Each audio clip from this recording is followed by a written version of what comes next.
在中国和美国武器装备方面的话呢，我感觉是这样，我自己一辈子是搞这武器装备的，这是我的专业，我可以负责的告诉大家来讲，就是现在我们媒体呢很多都在讲，我们跟美国差不多了，有的人还说我们在某些方面已经超过美国了，就整天说我这个超过美国，那个超过美国，就是我一直的理念呢，首先一个，我们一定要清楚地认识到。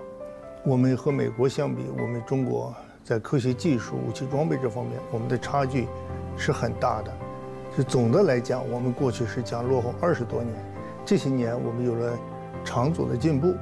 我们缩短到10年到15年，这已经是相当大的进步了。某些个别领域超过美国。没有什么太大的意思，因为我们是讲整个的大系统，你1项2项的超过没有什么。